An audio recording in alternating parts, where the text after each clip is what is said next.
रुख करते हैं, दिल्ली से मिल रही है। जैश उल हिंद नाम के संगठन ने दिल्ली धमाके की जिम्मेदारी ली है। स्पेशल ब्रांच और एनआईए के साथ मोसाद भी जांच करेगी। इजराइल की खुफिया एजेंसी है मोसाद। जांच के लिए आज दिल्ली आ सकते हैं मोसाद के एजेंट। तो दिल्ली बम धमाके का ईरानी कनेक्शन का दावा भी किया गया है। इजराइल को शक है हमले के पीछे ईरान है। धमाके वाली जगह पर लेटर मिला था और लेटर में ब्लास्ट को ट्रेलर बताया गया था। तो लेटर में 2 ईरानियों की हत्या का भी जिक्र है। ईरान के जनरल सुलेमानी और न्यूक्लियर साइंटिस्ट का जिक्र किया गया है। इस खबर पर अधिक जानकारी के साथ हमारे विशेष संवाददाता विजय मांडके फोन लाइन पर जुड़ गए हैं। विजय, क्या माना जाए, एक तरह से बताया जा रहा है अब जिस प्रकार से जो ब्लास्ट है उसकी जिम्मेदारी अब जैश उल ने ली है। अब उसके बाद मोसाद भी एक्शन मोड में आ गया है। कब तक मोसाद दिल्ली पहुंचेगा, किस तरह से जांच की जाएगी, तमाम जानकारी चाहेंगे। देखिए प्रेरणा, इसमें 2 चीजें सामने आ रही है और जिस तरह से जांच पूरी आगे बढ़ी है, जो लेटर मिला है उसमें केवल एक लाइन लिखी है कि ये तो अभी ट्रेलर है। और इसमें ईरान का कनेक्शन इसीलिए सामने आया है क्योंकि जैश उल हिंद नाम का जो संगठन है वो कहीं ना कहीं वहां ऑपरेट करता है। साथ ही इसमें 2 चीजें और सामने आ रही है।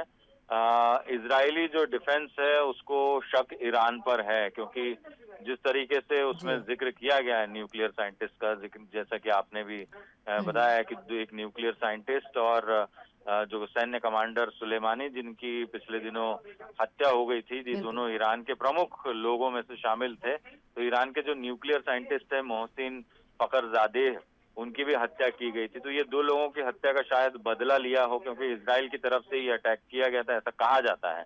तो अब सबसे बड़ी बात यह है कि इसमें 2 चीजें और हैं।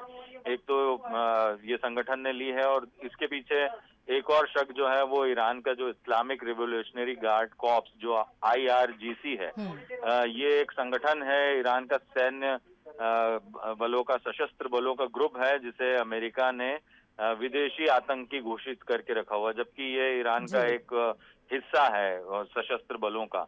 तो ये इसका भी नाम सामने आ रहा है। तो एक बड़ा ये मसला है और इसी वजह से नेशनल इन्वेस्टिगेशन एजेंसी जो भारत की NIA है उसके साथ मोसाद जो इजराइल की खुफिया एजेंसी है वो भी जांच के लिए पहुंच सकती है। और जो अब तक अहम सबूत सामने आए हैं क्योंकि उसमें अमोनियम नाइट्रेट का इस्तेमाल हुआ था और मौके से कई सारी चीजें मिली है। एक लिफाफा मिला है, गुलाबी रंग का दुपट्टा है, चिट्ठी भी मिली है। ये तमाम सारी जो चीजें हैं, किस तरह से इस ब्लास्ट को अंजाम दिया गया। एक कैब ड्राइवर ने 2 लोगों को वहां उस दूतावास के पास छोड़ा था। बहुत सारे टिप्स मिले हैं और इसके आधार पर अब ये पूरी एजेंसियां जांच करेंगी। एक बड़ा मसला है। बिल्कुल, बहुत धन्यवाद तमाम जानकारी साझा करने के लिए। तो बता दें कि बहुत से जो वहां पर अंश प्राप्त हुए थे उसके आधार पर अब जांच की जाएगी। स्पेशल ब्रांच और NIA के साथ मोसाद भी अब जांच करेगी।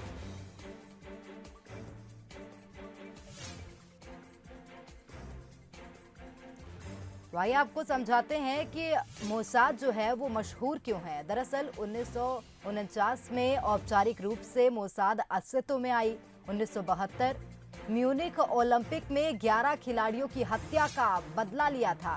1960 में नाजी अपराधी एडोल्फ एकमैन को दबोचकर इजराइल लाई। 1976 अरब आतंकियों के खिलाफ ऑपरेशन थंडरबोल्ट को अंजाम दिया था। तो बहुत सी उपलब्धियां हैं मोसाद के पास। अब देखना होगा जो दिल्ली में ब्लास्ट हुआ उसकी जांच किस प्रकार से की जाएगी।